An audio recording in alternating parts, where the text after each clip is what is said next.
Ready start ready yes ಹಾಂ ಕೇಳಿ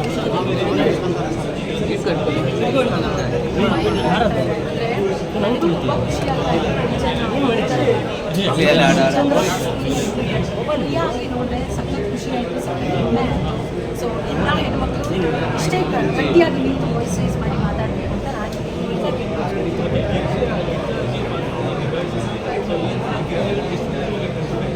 ಖಂಡಿತ ಪ್ರತಿ ಹೆಣ್ಣು ಮಕ್ಕಳ ಒಳಗೂ ಈ ಥರದೊಂದು ಗಿರಿಜ ಇರ್ತಾಳೆ. ಸೊ ಈ ಥರದೊಂದು ಭೀಮನ ಬಲ ಇರುತ್ತೆ. ಅಂದರೆ ವಾಯ್ಸ್ ರೇಸ್ ಮಾಡೋ ತನಕ ಸ್ವಲ್ಪ ಅಳುಕಿರುತ್ತೆ. ಆ ಅಳುಕನ್ನು ದಾಟಿ ಮುಂದೆ ಅಂದರೆ ಬನ್ನಿ, ಹೆಜ್ಜೆ ದಾಟಿ ಬನ್ನಿ, ವಾಯ್ಸ್ ರೇಸ್ ಮಾಡಿ, ತೊಂದರೆ ಆದರೂ ಖಂಡಿತ ಮಾಡಬೇಕು ಮಾತಾಡಿ. ಸೊ ಅನ್ಯಾಯ ನಡೀತಿದ್ರೆ ಯಾರು ದಯವಿಟ್ಟು ಏನು ಮಾಡೋದು ನನ್ನ ಮನೆ ಮರ ಏನು ಆ ಥರ ಎಲ್ಲ ಏನು ದಯವಿಟ್ಟು ಅಂದ್ಕೊಂಡು ಕೂರಬೇಡಿ. ಸೊ ಗೊತ್ತಲ್ಲ, ನನಗೆ ಅದೇ ಹೇಳ್ತಾರೆ ಮಾರಿ ಮುನಿದರೆ ಮಾರಿ ಅಂತ. ಸೊ ಅದಕ್ಕೆ ಗಿರಿಜಾನೇ ಉದಾಹರಣೆ. ಆಮೇಲೆ ಸಿನಿಮಾ ಅಂತ ಬಂದಾಗ ಒಂದಷ್ಟು ಡೈಲಾಗ್ಗಳೆಲ್ಲ ಇರುತ್ತೆ, ಬಟ್ ಅದನ್ನ ಹೀರೋಗಳಾಗಲಿ ವಿಲನ್ಗಳಲ್ಲಿ ಆ ಥರ ಹೊಡಿತಾ ಇದ್ದಾರೆ. ಬಟ್ ಒಬ್ಬ ದಕ್ಷ ಅಧಿಕಾರಿಯಾಗಿ ನಿಮ್ಮ ವೈಲಿ ಕೂಡ ಅಂಥದ್ದು ಒಂದಷ್ಟು ಮಾಸ್ ಡೈಲಾಗ್ಗಳು ಬಂದಿದೆ. ಸೊ ಹೆಂಗೇನು ಸಹ ಶೂಟಿಂಗ್ ಟೈಮಲ್ಲಿ ಒಂದು ಡೈಲಾಗ್ಗಳೆಲ್ಲ ಅಂದರೆ ಗಿರಿಜಾ ಪಾತ್ರಕ್ಕೆ ಆ ಥರದೊಂದು ಆ ಸ್ಟೈಲ್ ಇತ್ತು. ಅಂದರೆ ಎಲ್ಲ ಖಡಕ್ ಪೊಲೀಸ್ ಆಫೀಸರ್ಸ್ ನೋಡಿರ್ತೀರ, ಯಾರು ಸಾಫ್ಟಾಗಿ ಅಮ್ಮ ಬಾರಮ್ಮ ಹೋಗಮ್ಮ ಅಂತೆಲ್ಲ ಮಾತಾಡಲ್ಲ. ಅವರು ನ್ಯಾಯ ಅಂತ ಬಂದಾಗ ಖಡಕ್ಕಾಗಿ ಮಾತಾಡ್ತಾರೆ. ಆಮೇಲೆ ಹೆಂಗೆ ಬೇಕು ಹಾಗೆ ಆಡು ಭಾಷೆಯಾಗೆ ತೊಗೊಂಡಿದ್ದಾರೆ ಸರ್ ಪ್ರತಿ ಕ್ಯಾರೆಕ್ಟರ್ನು. ಸೊ ನನಗೆ ಅಂದರೆ ಖಡಕ್ಕಿದ್ದೀನಿ ಈ ಥರ ಎಲ್ಲ ಬ್ಯಾಡ್ ವರ್ಡ್ಸ್ ಮಾತಾಡಿಕೊಂಡು ಎಲ್ಲ ಸ್ವಲ್ಪ ಕಮ್ಮಿ. ಸೊ ಅದೊಂದು ಚಾಲೆಂಜ್ ಇತ್ತು. ಬಟ್ ನಾನು ಥ್ರೂ ಔಟ್ ಎಂಜಾಯ್ ಮಾಡಿದ್ದೀನಿ. ಗಿರಿಜನ ತುಂಬ ಎಂಜಾಯ್ ಮಾಡ್ಕೊಂಡು ಮಾಡಿದ್ದೆ. ಇವತ್ತಿಂದ ನಾನು ಸ್ಕ್ರೀನ್ ಮೇಲೆ ನೋಡಿದಾಗಿಂದ ಸೆಲೆಬ್ರೇಟ್ ಮಾಡ್ತೀನಿ ಪ್ರತಿ ಕ್ಷಣ. ಹಿಂಗೆ ಅನ್ನಿಸ್ತು ಈ ಸೆಲೆಕ್ಷನ್ ಪ್ರೋಸೆಸ್ ಯಾವ ರೀತಿಯಾಗಿತ್ತು, ಏನಾದರೂ ಅದ್ರ ಬಗ್ಗೆ ಹೇಳ್ಬೋದು? ಎಸ್, ಅಂದರೆ ನಾನು ಬೇರೆ ಒಂದು ಪ್ರಾಜೆಕ್ಟ್ಗೆ ಸರ್ ಜೊತೆ ಮಾತಾಡಿದ್ದೆ, ಮುಂಚೆನೇ ಆಗಬೇಕಿತ್ತು ಸಲಗ ಟೈಮ್ನಲ್ಲಿ.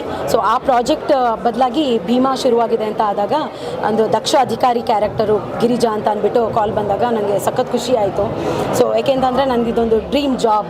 ನನಗೆ ಯಾವಾಗಲೂ IPS ಆಗಬೇಕಂತ ಒಂದು ಆಸೆ ಇತ್ತಲ್ಲ, ಆ ಆಸೆನ ಗಿರಿಜಾ ಅನ್ನೋ ಪಾತ್ರನ ಧರಿಸಿ ನಾನು ಇದನ್ನು ಅನೌನ್ಸ್ ಮಾಡ್ಕೊಂಡೆ. ಸಖತ್ ಖುಷಿ ಆಗ್ತಿದೆ. ನಾನು ಅದನ್ನೇ ಹೇಳ್ತಾ ಇದ್ದೆ, ಒಬ್ಬ ಹೊಸಬಳಿಗೆ ಒಂದು ಹೊಸ ಕ್ಯಾರೆಕ್ಟರ್ಗೆ ನಾನು ಅಂತ ನೋನ್ ಆರ್ಟಿಸ್ಟ್ ಏನಲ್ಲ. ಸೊ ಒಂದು ಹೊಸ ಕ್ಯಾರೆಕ್ಟರು ಆ ಸೆಲೆಬ್ರೇಷನ್ನ ನೋಡಿ ಸಖತ್ ಖುಷಿ ಆಯಿತು. ತುಂಬ ಶಾಕ್ ಆಯಿತು, ಅಷ್ಟೇ ಖುಷಿ ಆಯಿತು. ನನ್ನ ಮಾತಿನಲ್ಲಿ ಅದನ್ನು ಹೇಳಲಾರೆ, ತುಂಬ ಕಮ್ಮಿ ಆಗಿಬಿಡುತ್ತೆ. ನನ್ನ ಮಾತಿನಲ್ಲಿ ತುಂಬ ಸಂತೋಷ ಆಯಿತು ಅಂದರೆ ತುಂಬ ಕಮ್ಮಿ ಆಗಿಬಿಡುತ್ತೆ. ಸೊ ಇದಕ್ಕೆ ನನ್ನ ಜೀವ ಇರೋ ತನಕ ನಾನು ಇದಕ್ಕೆ ಚಿರಋಣಿ. So thank you so much. ಈ ಪ್ರೀತಿ ಆಶೀರ್ವಾದ ಕಡೆ ತನಕ ಹಿಂಗೆ ಇರಲಿ.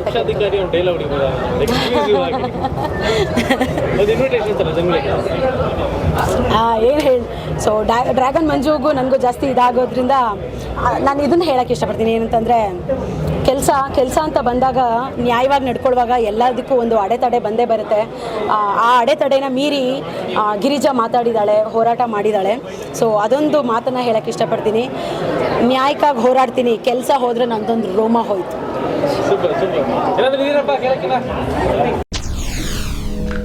SSTV ಸಿನಿಮಾ ಜಗತ್ತಿನ ಕ್ಷಣ ಕ್ಷಣದ ಸುದ್ದಿಯೊಂದಿಗೆ.